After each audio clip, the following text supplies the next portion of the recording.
It was a strange day, that day, when the call was sounded and the wolves howled, and we all could hear the keening, the sound of mourning in that pitched tone.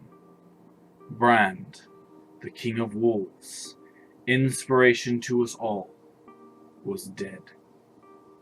We howled with the wolves.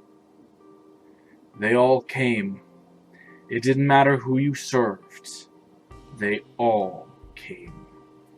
Every race, every loyalty. They all came to mourn with the wolves for their lost king. Necron tomb ships, Tyranid bioships, Eldar and Dark Eldar ships alike. Tau ships, those loyal to the Ethereals and those who follow the path of Commander Farsight as well. Orcs of every clan in their drifting space hulks. The Inquisition of every Ordo and ships of every Imperial kind.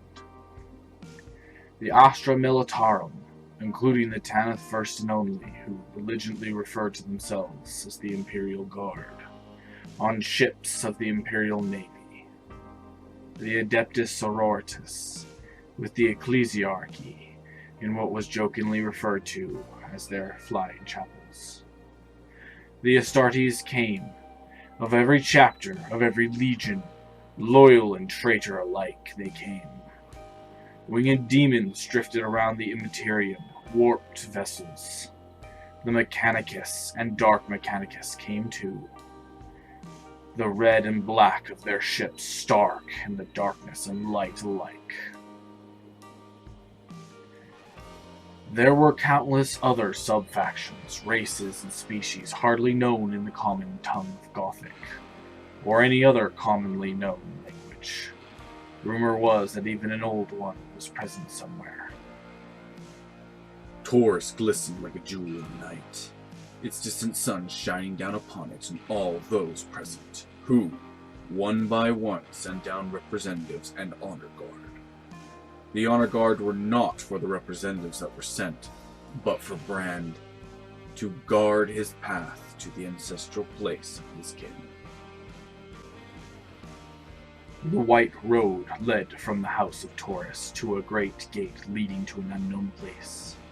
Honor guard lined the way from every faction, from every species. Gaps in the Loyalist Legion chapter ranks were symbolic of missing Primarchs, whom all knew to be here in spirit, if not in flesh, with the exception of the Ultramarines, who stood proudly beside their Primarch, Rabute Gilliman, who stood with unhelmed head, bowed, the flaming sword of the Emperor clasped in both hands, resting point first upon the dark earth of Taurus. The Chaos Legion stood proudly beside their own Primarchs, with the exception of the Night Lords, who, like most of the Loyalist legions, had a gap among their own ranks for their own missing Primarch. It was then that I noticed the shine of golden armor, and realized that some of the Adeptus Custodes were here, and they appeared to be guarding something or someone. My heart stilled for a moment as I knew the Custodes would only protect but one person, and that person was locked onto a golden throne far from here. But then, who else could it be? I had no more time to ponder this question, as two Imperator Titans, in the colors of the wolves, sounded their war horns, and the doors of the house of Taurus opened. Everyone snapped to attention, or at least what passed for attention among some of these races. And a procession of wolves began to walk the way of the White Road. Hundreds of them. Probably the whole chapter. My thoughts stilled as I realized there were far too many to be a mere chapter. This was a legion. Thousands of space wolves walked the way of the White Road, and coming in at their center was a grey coffin emblazoned with Fenris iconography, and my heart felt like it stopped, and my eyes blinked rapidly. What was I seeing? This could not be the great wolf himself?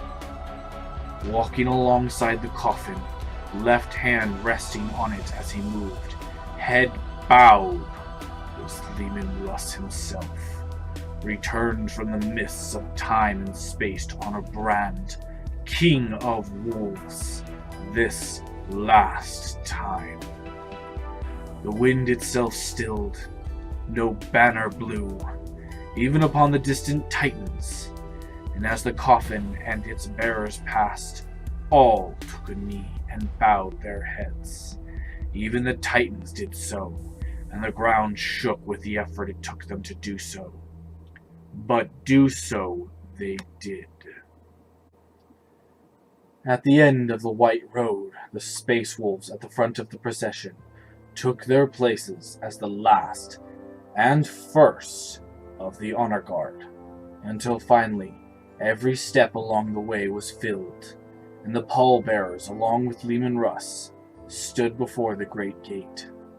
Leman Russ himself now turned and stepped back away from the coffin, before he too took a knee and bowed his head, his great mane of hair falling around his face as he did so.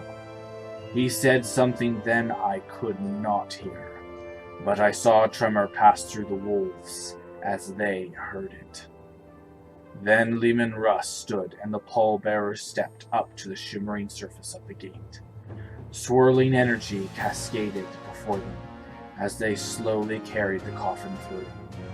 8 wolves went with Brand, King of Wolves, through the portal to see him through to the place of his kin, bearing him aloft above them. It was but a moment later they returned, but each of their armor was changed from the gray it had been to a white as bright as the road they walked upon. They bowed to Leman Russ and spoke words only he could hear, only saw his head nod in contentment. The deed was done. Brand was with his kin. The following day was filled with all manner of laughter, banter, and most of all, storytelling. In the vast, unfathomably vast halls of the House of Taurus, stories of all kinds of incredulous deeds were told, from many, especially across rivals, who would otherwise be trying to kill each other, such as the Ultramarines and the Word-Bearers. I especially enjoyed listening to them go at it. You'd be shocked and surprised to hear what an Ultramarine has to say when he gets a little riled up. However, it was throughout this that the normally belligerent and extremely loud behavior of the Wolves of Fenris was strangely subdued and non-existent. I mean it all.